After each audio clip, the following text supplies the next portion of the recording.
প্রতিদিন সকালে ঘুম থেকে উঠে প্রথম যে জিনিসটি মুখে যায় সেটি হলো টুথপেস্ট। আর দিনের প্রথম রান্না শুরু হয় ভোজ্য তেল দিয়ে। কিন্তু যদি এই দুই নিত্য প্রয়োজনীয় পণ্যেই লুকিয়ে থাকে অদৃশ্য প্লাস্টিক কণা, খালি চোখে দেখা যায় না, প্রতিদিনই প্রবেশ করছে আমাদের শরীরে। সাম্প্রতিক দুটি গবেষণা সেই আশঙ্কাকে সামনে এনেছে। পরিবেশ বিষয়ক গবেষণা সংস্থা environment and social development organisation ESDO এবং জাহাঙ্গীরনগর বিশ্ববিদ্যালয়ের যৌথ গবেষণায় দেখা গেছে পরীক্ষা করা 34টি টুথপেস্টের 26টিতেই রয়েছে মাইক্রোপ্লাস্টিক। অর্থাৎ পরীক্ষিত টুথপেস্টের 76.5%ই রয়েছে অতি ক্ষুদ্র প্লাস্টিক কণা। এই গবেষণা চলে গত এক বছর 2025 সালের জুলাই থেকে 2026 সালের জুন পর্যন্ত। পরীক্ষা করা হয় বাংলাদেশ, ভারত, থাইল্যান্ড ও ভিয়েতনামে উৎপাদিত 19টি ব্র্যান্ডের 34টি টুথপেস্ট। পরীক্ষা শেষ হয় জাহাঙ্গীরনগর বিশ্ববিদ্যালয়ের এনভায়রনমেন্টাল হেলথ অ্যান্ড ইকোটক্সিকোলজি ল্যাবরেটরিতে। একই সঙ্গে 2760 জন ভোক্তার উপরও চালানো হয় এই জরিপ।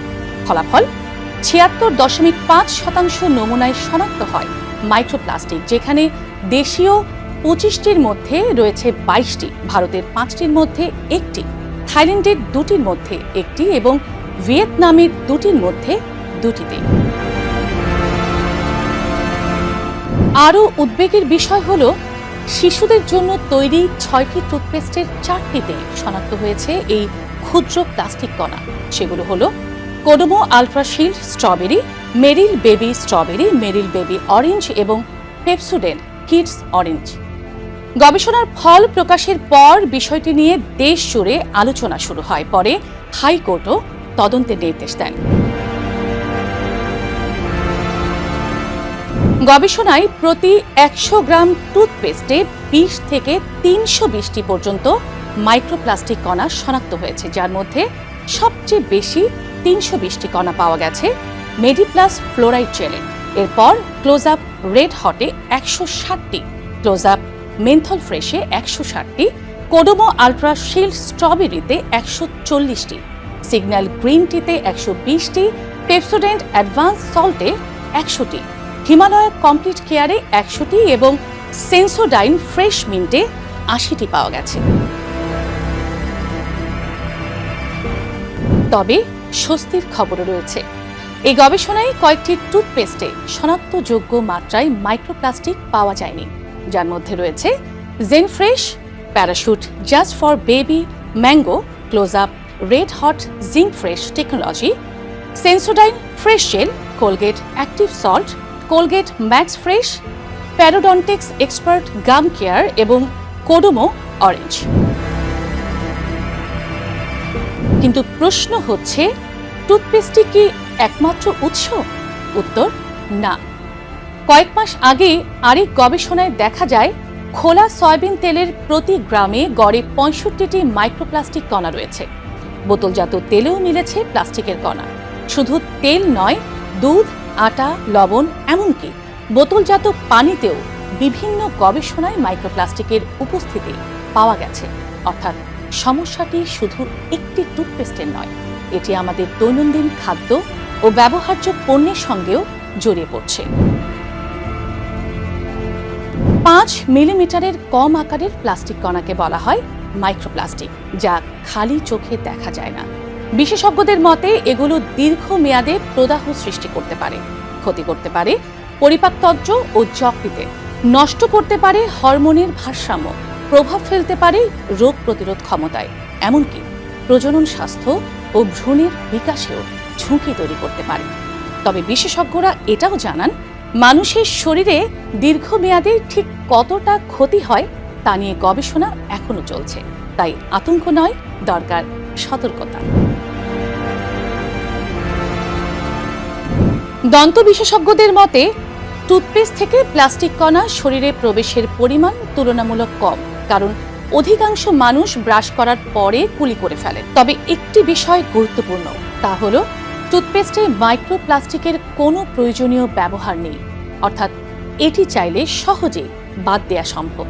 সবচেয়ে বেশি সতর্ক থাকতে হবে শিশুদের ক্ষেত্রে, কারণ অনেক শিশু টুথপেস্ট গিলে ফেলে।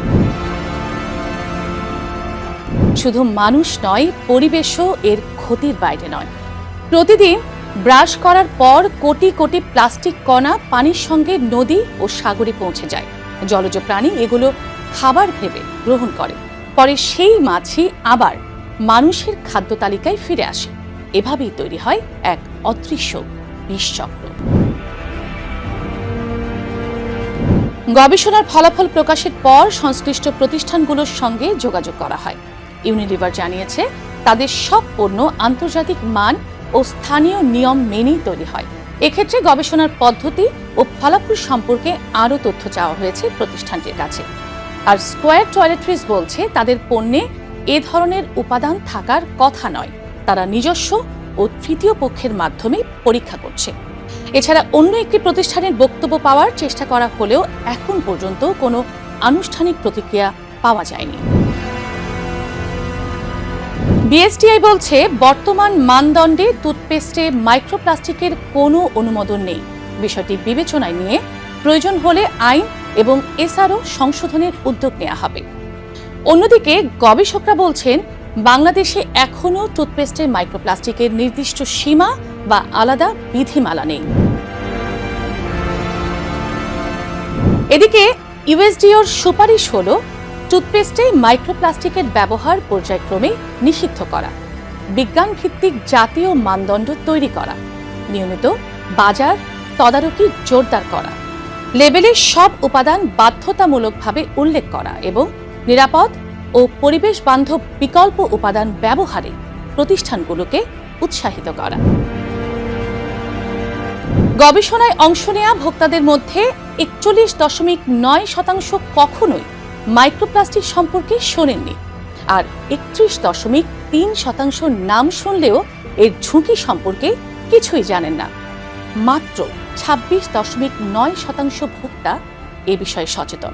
অর্থাৎ অধিকাংশ মানুষ জানতেই পারছেন না প্রতিদিন কি ব্যবহার করছেন তারা।